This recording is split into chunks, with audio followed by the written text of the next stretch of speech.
Hey, it's TMO broadcasting backstage at our Alt Summer Camp 2019. Thanks to our friends at Subaru, one of the 12 amazing acts that we have today. Flay, how are you? I'm doing great. My mom drives a Subaru. I didn't know that.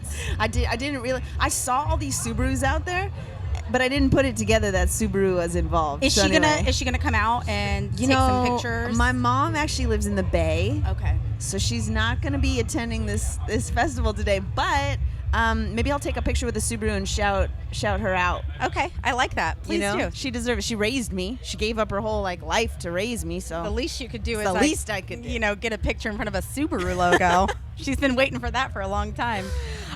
Well, you've had a lot going on, personally, professionally. Congrats on all of it. Thank you. Everything has had kind of the same theme, which is happiness. Yeah. Life seems to be treating you well.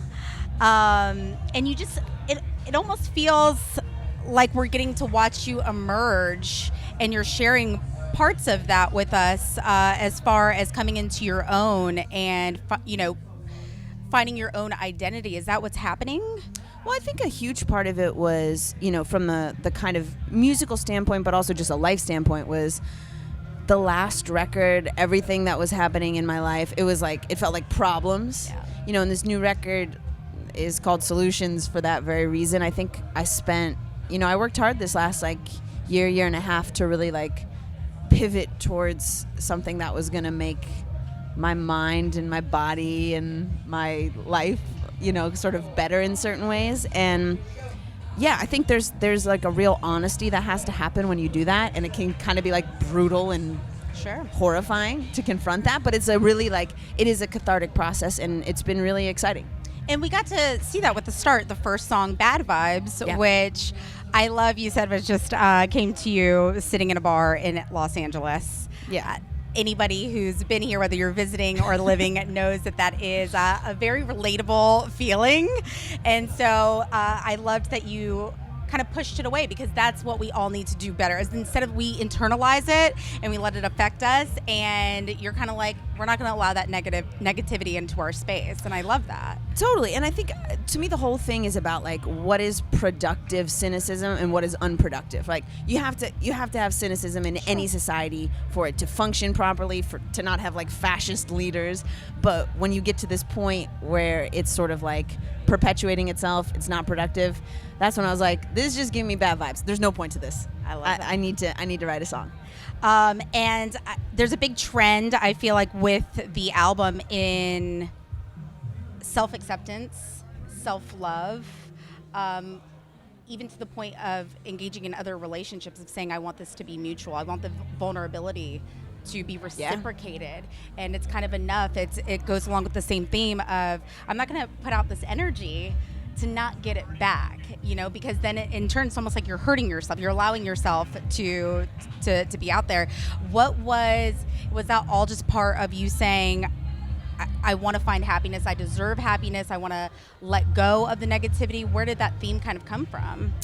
Well, I think, I've always kind of lived my life in that way, but my musical and my creative life was always kind of in that more dark space, which is still I think important to explore, and who knows what the next record's going to be like. But from a creative standpoint, to me it's exciting to dive into the different parts of your personality, because people who meet me, they're oh, you're so happy and bubbly and nerdy and weird, which isn't always reflected in the music. And so I kind of wanted to show that side of myself, because again, that felt like the riskiest thing I can do. And actually I was talking to my good friend and the amazing Bishop Briggs about this the other day, that the best way to write songs is to say what is the thing you're most scared to say.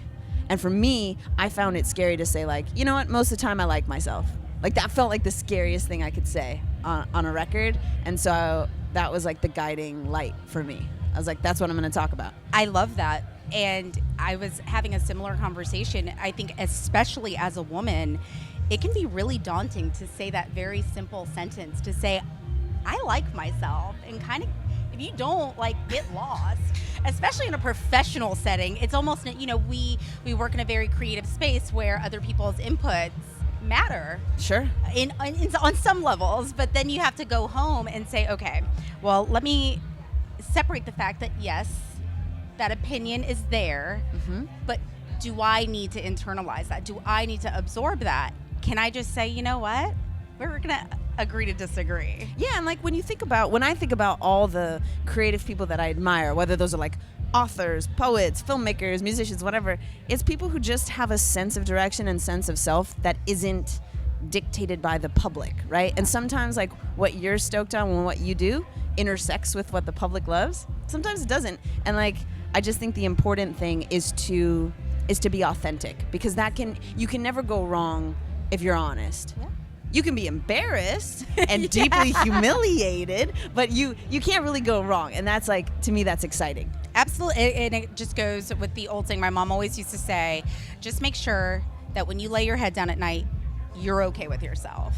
Yeah. And I think that when you're being authentic and you're living your true self, you can be nothing but okay. You might not be happy with every decision, but you were like, I was living in that moment. I was honest with myself. I was honest with the situation. And if I need to go and correct it, if I'm still thinking about this tomorrow, then I can do that. But you're living your truth.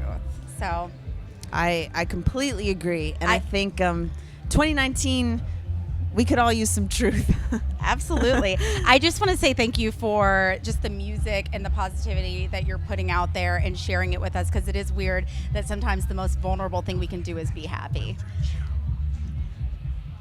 I don't know what he just said. What did Harms just say? What did Harms just say? I just got to whisper. So we're officially announcing this on Monday, but I'm playing the Wiltern. I'm headlining the Wiltern on October 9th. And you guys are a big part of the night. Oh my and God, so that's so exciting. This is the official unveiling. That was good. That was good. Well, so we have the show at the Wiltern to look forward to. Exactly. So and do we have a new song also on the 13 Reasons Why soundtrack? So that's actually an existing song. Okay. It's a song off the new record. Okay. But it is on there. But yeah, no, for LA, we've got the Wiltern coming up, and I'm super, super excited. We're planning we're working really hard to make this tour. You know, I always work hard to make the tour special and the show special, but I'm kind of in a new level and zone of focus, and it's going to be crazy. So October 9th is the day. That is the most exciting. So if you can't see her today at our Alt Summer Camp, get forward to Flay October 9th.